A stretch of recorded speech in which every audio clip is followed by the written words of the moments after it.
بسم الله الرحمن الرحيم. أعزائي طلبة أولى وتانية إعدادي، النهاردة إن شاء الله هنتكلم عن إزاي نجهز ورقة للامتحان بتاعنا.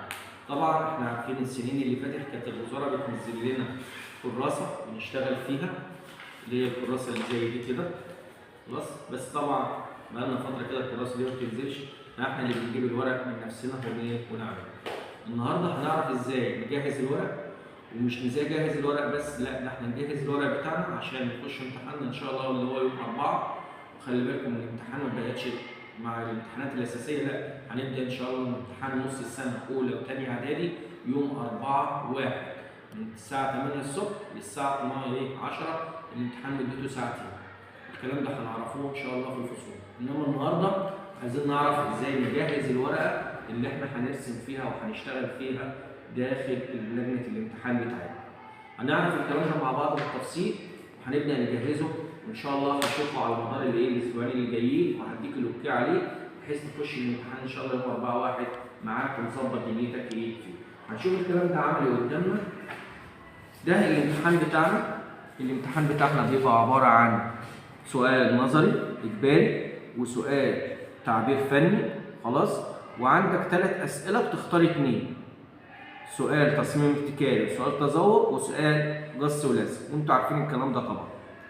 يبقى انت كده هترسم 1 2 3، بالاضافه هتكتب نظري. يبقى انت المفروض عندك 3 ورقات رسم هترسم فيهم، وورقه مسطره عشان تكتب فيها النظري.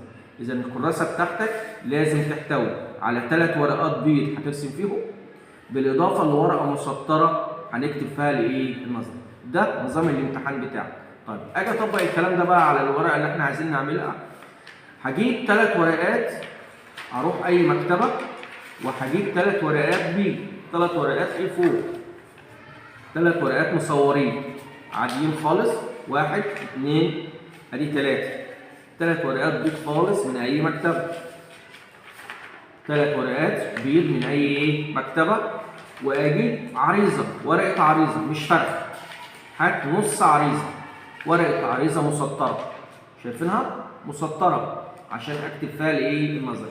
يبقى انا عندي ورقه عريضه للنظري، الورقه للتعبير الفني، خلاص، ورقه للتصميم الابتكاري، ورقه للقص واللزق.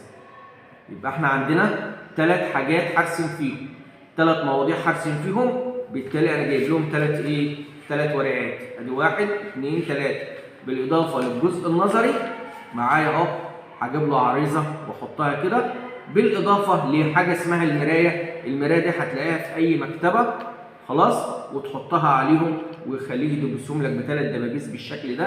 اذا انت عندك كراسه هشتغل فيها وامتحن فيها. المرايه ديت بيبقى فيها الاسم ورقم الجلوس والمدرسه ورقم المراقبه زي ما انتم شايفينها كده بالظبط.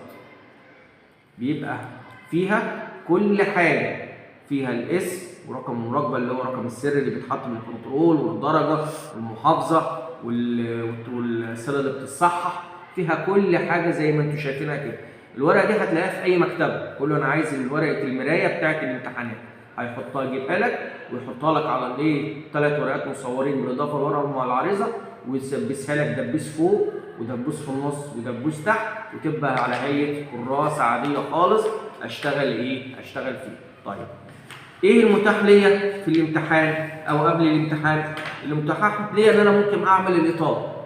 يبقى ال3 مواضيع اللي انا بشتغل فيهم ممكن اعمل فيهم الاطار واخش داخل بيهم عامل الاطار، دي متاح لك. يبقى تعمل اطارك هنا والموضوع الاول، واطارك هنا الموضوع الثاني، واطارك هنا الموضوع الثالث، وتخش عامل فيه.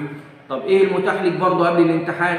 المتاح لك قبل الامتحان ان انت تبشر وتجيب الوان البشر معاك، تجيب الوان البشر جاهزه معاك، ده برضه متاح لك. كل ده متاح لك بحيث تسهل على نفسك في وقت الامتحان، لان خلي بالك الساعتين دول هيعدوا عليك هوا ويمكن ما تلحقش تخلص فيهم، وفي نفس الوقت لازم تنجز فيهم كل شغلك وتشتغل في الثلاث مواضيع. وده بيبقى شكل الامتحان ده بتاع العام الدراسي في السنه اللي فاتت. ده الترم الثاني السنه اللي فاتت بيبقى بنفس الشكل كده، موضوع اللي هو النظري، عباره عن اسئله نظري، موضوع تعبير فني اللي انت هترسمه، وده اجباري لازم تعملهم. ودوم 3 اللي هو التصميم الابتكاري، التذوق، والجص واللزق. دوم 3 بتختار ايه؟ 2، يبقى انا بعمل هنا 2 و1 3 مواضيع، وهم دول ال3 مواضيع اللي انا عامل لهم الايه؟ الورق بتاعهم. لازم كل الناس تخش الامتحان بالورق ده او بالكراسه ديت، لان انا مش هوزع عليك ورقه اسئله او ورقه اجابه، اللي انا هوزعه عليك الورقه دي بس. والامتحان خلي بالك هيبقى نموذج ا وب وج، بمعنى ان انت امتحانك مش زي اللي وراك ولا اللي زي جنبك. امتحانك مش هيبقى زي اللي وراك ولا اللي قدامك، فاهم؟ فلازم تذاكر، وامتحانك هيبقى مختلف، واسئلتك هتبقى مختلفه عنه. ده معناها ايه؟ معناها ان كل واحد هيبقى في ورقته، ولازم كل واحد يذاكر النظري كويس جدا، ويذاكر اللي هو هيجيله، ويذاكر اللي احنا الحاجات اللي خدناها كلها، بحيث يخش الامتحان زي ما هو موجود قدامه يشتغل. وان شاء الله هصور لكم واعمل لكم فيديو تاني. الفيديو ده هيشرح ازاي اشتغل في كل قسم من الاقسام الامتحان، عشان ان شاء الله نخش نعرف احنا هنعمل ايه كويس.